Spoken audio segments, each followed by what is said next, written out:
It's okay to be angry. Projecting this lifestyle, he's made it his identity. He sees no wrong in what he's doing. And so when it's pointed out and scrutinized, of course he's going to be angry about it. Hey everyone, welcome to Bold Reflections. My name is Jasmine. We're going to be trying out a different format today where we go over multiple stories and I'll chop it up and put it on YouTube if you just care about one story. Okay, so about 2 weeks ago, I made a video standing in solidarity with the Muslim mother who criticized Jeff Marsh's, videos reaching out to children and that it was weird.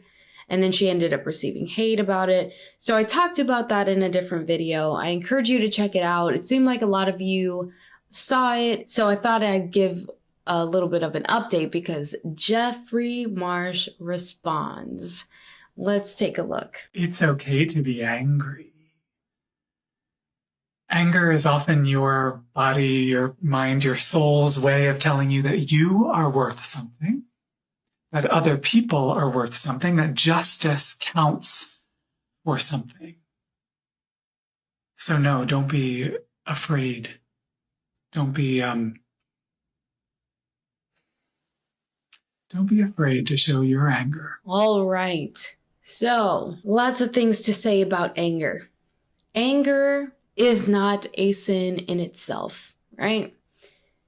The Bible talks about not sinning in your anger. That is the key.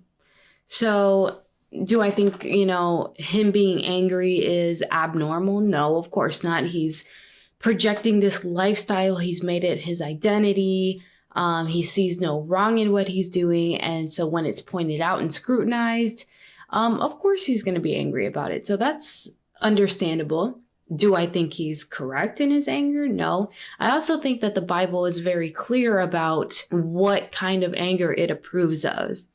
So I pulled up here. It talks about righteous indignation. All right, so righteous indignation. Let's see if Jeffrey Marsh's anger could possibly be this. All right, this is from God Questions, a fantastic Christian resource for anyone. We can know for sure that our anger or indignation is righteous when it's directed toward what angers God himself. So I think in this scenario, now if he's getting people that are being sinful and ugly in their responses toward him, which I was careful not to do, although I might have called him creepy. Whatever, he is. Then I guess, I can understand some of his anger, although it just shows a lack of reflection. It just shows that his soul is so steeped in this lifestyle, in this darkness, that he can twist it to be, or to think that he's justified in his anger. Righteous anger and indignation are justly expressed when we are confronted with sin. Good examples would be anger toward child abuse, pornography, racism, homosexual activity, yikes, abortion, and the like. The Apostle Paul gives clear warning to those who anger God. Now, the works of the flesh are evident: sexual immorality, impurity, sensuality, idolatry, sorcery, enmity, strife, jealousy, fits of anger, rivalries, dissensions, divisions, envy, drunkenness, orgies, and things like these. I warn you, as I warned you before, that those who do struggle will not inherit the kingdom of God. Jesus expressed righteous anger over the sins of the people, but his anger was directed at sinful behaviors and unmistakable justice. He also says, "Be angry and do not sin. Do not let the sun go down on your anger and give no opportunity to the devil." Ephesians 4:26 and 27. So very important key there is to not give the enemy a foothold in your soul because you're angry. When it comes to the Jeffrey Marsh situation, we have to tread lightly, even though what we are seeing, in my best honest assessment of the situation, The anger directed towards Jeffrey Marsh is righteous indignation. This is an abomination to the Lord. It's a perversion of God's design. It's an attack on the parental authority that God has bestowed on parents to protect their children. And the anger that he's showing back is sinful anger. And I understand where it comes from because we all have feelings, we all have emotions. Jeffrey's human like anyone else. But it is a sinful anger. Honestly, it's a real shame. I think that this man he's very lost. He's very, very lost. I want to show you guys another clip. This is again in response to the hate that he's been getting, the supposed hate. Although, I'm not ignorant of the fact that people who probably agree with me on this whole topic, that there are people in that group that are ugly in return. And that's not really okay either. And he is going to soften his tone a little bit, but we should break this down. I was thinking about you and thinking about hate. And I get quite a lot, as we know, especially from a certain side of the internet. And I'm very much at peace. There are actually two things that bring me great peace when it comes to the huge buckets of hate that I get as a trans creator. Number one, it is my mission in life to bring forth in everyone the thing that needs to be healed. I want to be a mirror that reflects what needs to be healed for everyone. And that is certainly going to include people that hate me deeply, uncontrollably, absolutely with a passion from just looking at me or hearing what I have to say. Okay, so I guess this is posted 5 days ago. The video I just showed you about the anger was posted 6 days ago. So I guess he's had time to calm down a little bit. But in this video, he is masquerading as a source of light instead of the darkness that he is portraying. And then he just, he calls everyone a hater, the buckets of hate. I'm not saying this guy doesn't get hate. Okay. There's probably people who, like I said, they are ugly to him. And that's not what we are, as Christians are called to be. So not to say that Christians are the ones doing that. Maybe some are. I don't know. I don't want to speak in a monolith, but he's saying, I want to reflect what needs to be healed. You are already doing that. You parading around as a woman, you're dressing as a woman, you've got makeup on, you wear lipstick, and you're parading yourself as a replacement for a parental figure. I would say that if you were to look in the mirror at what you're doing, look at your own TikToks, that is a reflection of what needs to be healed, not the criticism directed towards you. That is righteous indignation. What you are doing is a perversion of God's design. It just shows how not reflective you're being of your own behavior. You're pointing the finger out and saying, oh, well, I'm such a calm and loving person that those who oppose me with their hatred, I just want to heal. No. You got it wrong, my friend. All right, let's keep going. That is obviously something that needs to be healed. And I've lately taken ownership of the fact that that is my role, to bring forth what needs to be healed. The second thing that brings me peace is I assume the people that hate me the most continue to hate me so that they don't have to face their own pain. Okay, I can only speak as a Christian who is speaking out against this type of lifestyle and the actions of this individual, I do not hate you, nor do I hate any one of the trans activists, nor do I hate trans people, nor do I hate any LGBT individual. What I'm critical of is the advocacy for sin, the deception that is being sold as freedom. It's not freedom. It's bondage, because that is what sin does. And the entire spectrum of rainbowness is all deceptive. And they're actively, just like Jeffrey Marsh, is actively trying to reach children. And this is what the criticism was all about. Because he's trying to reach children, and because as a parent and as a Christian, there is a responsibility to fight that evil, to call that out. It's just a real like deceptive twisting of reality. It's wild. It's wild. And to say that it's because we don't want to face our own pain. Listen, sometimes people who are not Christians view Christians calling sin out as a coping mechanism to not face our own hypocrisies. I'm a hypocrite. Everyone's a hypocrite. We all sin, including Christians. There's this saying that I really like, that church is not a social club for saints, but instead it's a hospital for sinners. We are all in desperate need of Christ.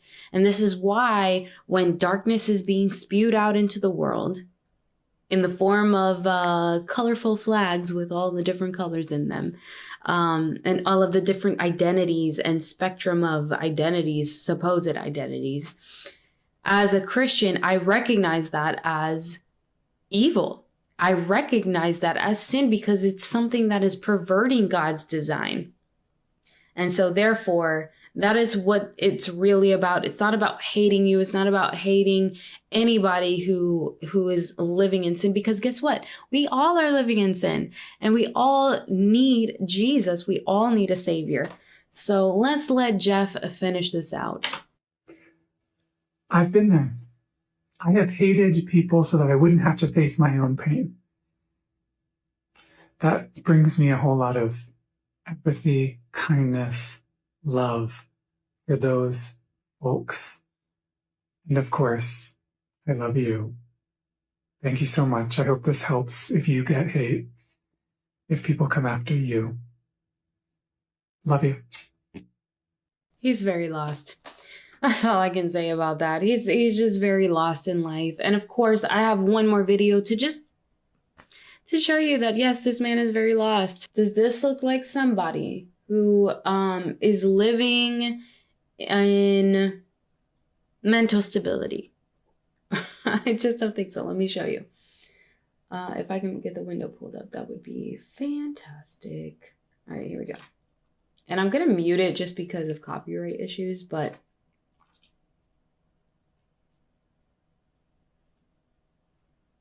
yeah, so he frolics. I mean, I don't know if this is supposed to be, I don't even know what to even say about this. Honestly, it's pretty wild. And this is the man who's trying to get your kids to talk to him on Patreon and reject the family that is critical of this lifestyle in favor of a glitter family, which is what this guy is. All right, so we are going to move on. All right, so as you for sure know by now, the Nashville school shooting, where 6 were killed, 3 students and 3 adults, an absolute tragedy. And as per usual, we are seeing the division in the media. We're seeing the push for gun control. We are seeing survivors of school shootings coming out and advocating for gun control. and the emotional manipulation that's happening. What I did find interesting as well is the fact that Fox is willing to come out and say the shooter was identified as Audrey Elizabeth Hale, a Nashville resident who identified as a transgender woman. Where CNN, if you go to their coverage, they don't say anything about that, and I definitely looked. But it just makes me think that, like, if this were perpetrated, let's say this were perpetrated at we could just point at the gay nightclub situation. Let's say the shooter was a Christian, for example, right? At a gay nightclub or whatever. Tell me that the media, especially CNN, especially the left-wing side of the aisle, tell me those people would not be pointing out the fact that the man who did it was a Christian or white or whatever. And that the victims were LGBT, and they would ride that angle so hard, honestly. Just think about it. Because it's already happened. But in this case, the facts that this person, the perpetrator, happened to be transgender, sure, Fox pointed it out. CNN doesn't even mention it. Doesn't even want you to know that the person was transgender. And the fact that the attack happened at a Christian school at a time where there is a crux in the worldviews right now between Christianity and the religion that is LGBTQ+. And that is not to say that transgender people are mass murderers or psychopaths, but instead that we live in a culture that is ripe for this type of evil. And it's just so interesting that the media won't cover certain aspects of it, and instead will use emotional manipulation, show you the grieving parents, show you pictures of the beautiful children, that none of this is okay, none of this is justified, their pain is so palpable and real, and it's a real tragedy. But they'll use that emotion to get you to give up a God-given right to self-preservation, which is constitutionally granted in this country. And they've been doing it all the time. They do it every single time there's a school shooting. Every time. They're just going to keep trying. They're going to double down. Then you'll have the president who comes out and talks about ice cream. Yes, I'm not kidding. He talked about ice cream instead of going and feeling the moment, understanding that people are looking to him right now as the authority, and he's making just light of nothingness when there are people who are suffering and there's media division. There's no call to unity. There's nothing like that. It's all gun reform, gun reform, gun reform. And I personally am a pro Second Amendment individual, and I will not budge on that. Just because criminals do criminal things, it doesn't give the government license to take away our method of protecting our own families. So that's kind of all I have to say about that. I did watch Candace Owens put out her coverage of this yesterday. I thought it was really well crafted. I recommend that you watch it. And she did bring up a point of thinking that this is a hate crime towards Christians. And that is a very interesting angle. I can see that. I don't have enough information to say that that is what this is. But as we can see, when people like Jeffrey Marsh, who have so much influence, I'm not blaming a school shooting on Jeffrey Marsh. But what I am going to say is that type of mentality, that you're allowed to show your anger to people who are critical of you. And of course, Christians who are following Christ, who recognize transgenderism and the non-binary thing, all of that as darkness, who are pointing out the darkness, are going to be labeled, as you can say, hater, as you can see Jeffrey Marsh do. We're haters, pouring buckets of hate, blah, blah, blah. We're in need of healing. We're in need of cleansing, so to speak. And then you have a culture that is so desensitized to violence, mentally ill, and it's lauded to be mentally ill on social media. If you have something wrong with you, then you have a ticket for sympathy in some way, or you're celebrated if you do something in light of that. So it's a very dangerous culture. It's just the perfect storm for something like this to happen. And I think that rhetoric about transgenderism and people who criticize transgenderism as hateful will inspire more attacks against Christianity. Plus, the Bible does talk about that you will be persecuted in Jesus's name, or for Jesus's name.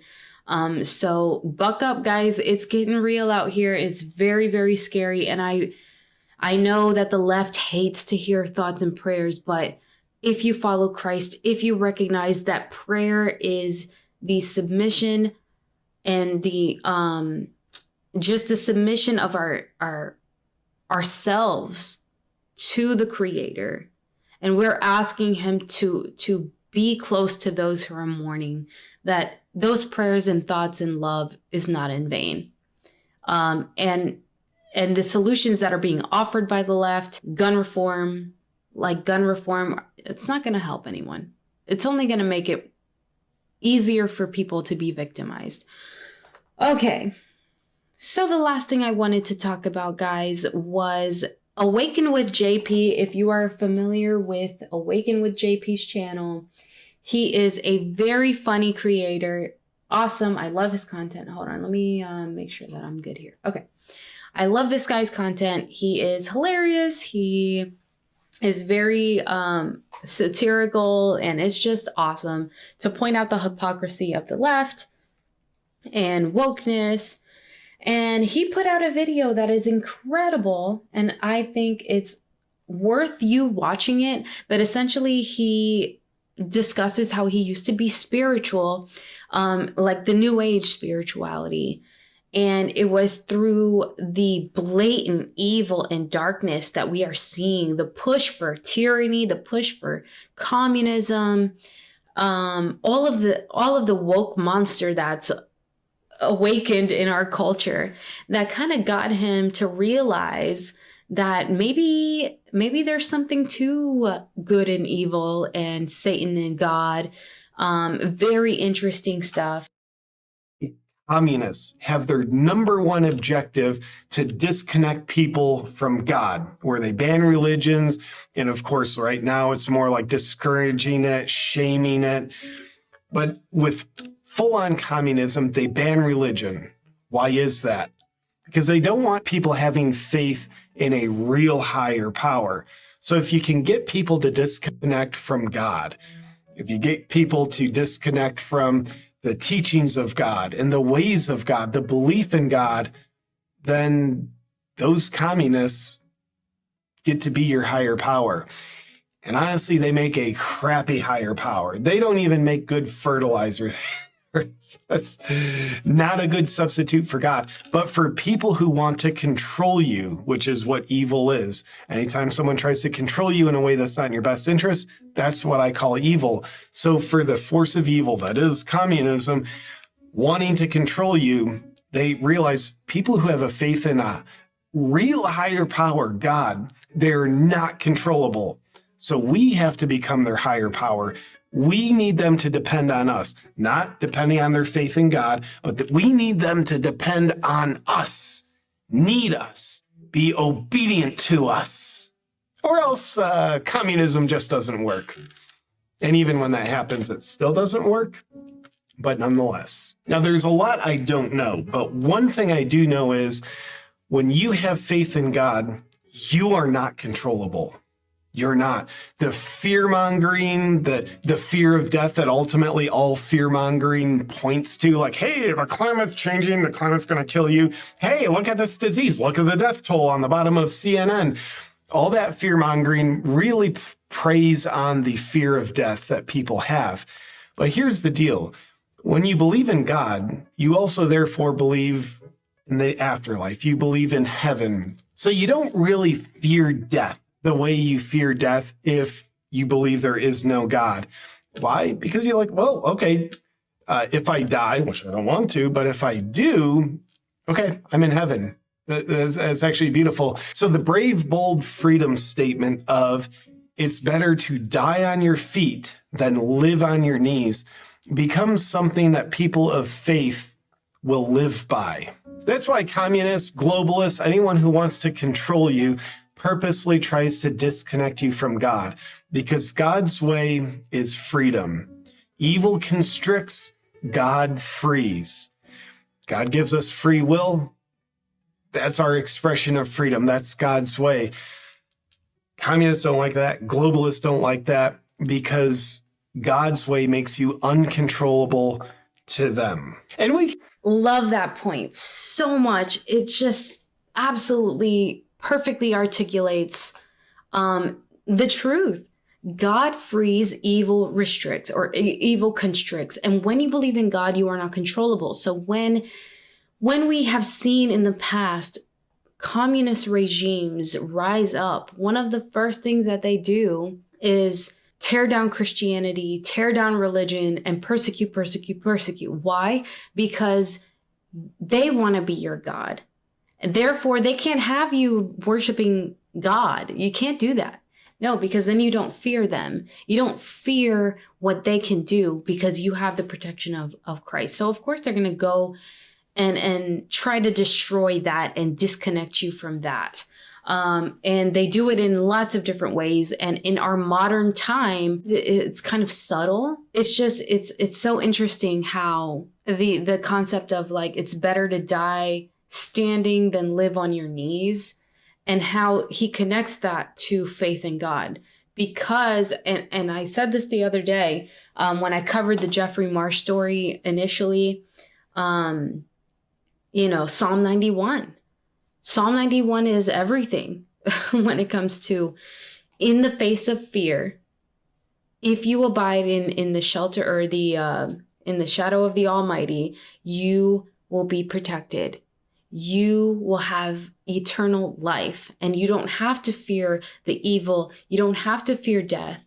Not that we are immune as Christians from all of the bad and evil and sickness and all of the things, but that we see a bigger picture through Christ who strengthens us. We don't have to cave. We don't have to fear. And it's so relevant to what's going on in global politics, where we have like the global elite who is very atheist, or if not atheist, satanic. And it's just like a multifaceted attack on God and on God's people. In so many different ways. So very, very cool. I can relate to his story, his evolution, though I didn't start with the spirituality aspect. I started with the atheism as a backlash from the pretty superficial understanding that I had as a Christian growing up, but not really knowing God, not really knowing the Bible, not really understanding what it meant, and then just throwing it all out. So he goes into the fact that sometimes we tend to throw the baby out with the bathwater. I would look at all the scandals that have happened in the name of religion. I mean, so many wars have been fought based on religion, based on God. There's been so many corrupt scandals. I mean, so many church scandals where it's all about the money. And then, of course, sexual abuse scandals in the Catholic Church. So I would kind of throw the baby out with the bathwater, like, oh, dude, that dirty bathwater. Yeah, if that's what Christianity is, screw that. If that's what God is, screw that. Now I have a much more mature look where I do believe evil goes wherever it can. The devil masquerades as an angel of disguise. So if the devil wants to control people, then a good way for the devil to do that is to find people where they're trying to find God. So I think we certainly need good discernment. And just because something claims to be of God, or a church or a person claims to be of God, I think we need discernment, because the devil masquerades as an angel of light. But now, what I think is a more mature view, I will discern evil from churches, discern evil from God. So I don't have to throw the God baby out with the bathwater, but rather just throw the bathwater out and keep the God, which seems to be much more empowering. Perfectly said. Perfectly said. I did the same thing when I became an atheist. As you could call it now, a lot of people use this term church hurt, or, you know, just like he said, the religious scandals of the Catholic Church, Christians sinning and still proclaiming Christ and all of the things. And I saw that hypocrisy and I'm like, God isn't real. This whole thing is a joke. But that's foolish. That's foolish. And just like he said, like, discernment. Now I understand with a more mature lens that evil is real. And of course, Satan is going to try to corrupt followers of God, to corrupt the church, so that that very thing can happen. So everyone can be like, wow, God can't be real if these evil Christians are doing this. So just throw it all out and don't even believe in it. And it's especially interesting when atheists view the religious as especially bad and especially messed up because of the fact that this is a human problem, not a Christian problem, or Christians are especially bad. It's a human issue. So it just kind of makes it look like atheists are not as evil or are not as bad. And I could be wrong there, but as an atheist, it's kind of like I had a disdain for the religious even more because they proclaimed something and didn't live up to it. But then that kind of gave me the scapegoat of like, well, I'm a good person, but they're hypocrites, but I'm a good person. Not that we're all hypocrites. And that doesn't actually point to the validity of God, the validity of the resurrection, or anything like that. What are your thoughts about Jeffrey Marsh's response to critics? What are your thoughts about the Nashville shooting? What are your thoughts of the media's response to the shooting? How do you think the transgender versus Christian aspect plays into this? Does it play into it at all? Is it completely irrelevant to the conversation? Why do you think CNN is trying to not talk about that? And if you like this video, give it a thumbs up, hit subscribe, and turn on the notification bell so that you know when I put out content and you can check it out. All right. Thank you so much for joining Bold Reflections. And as always, God bless.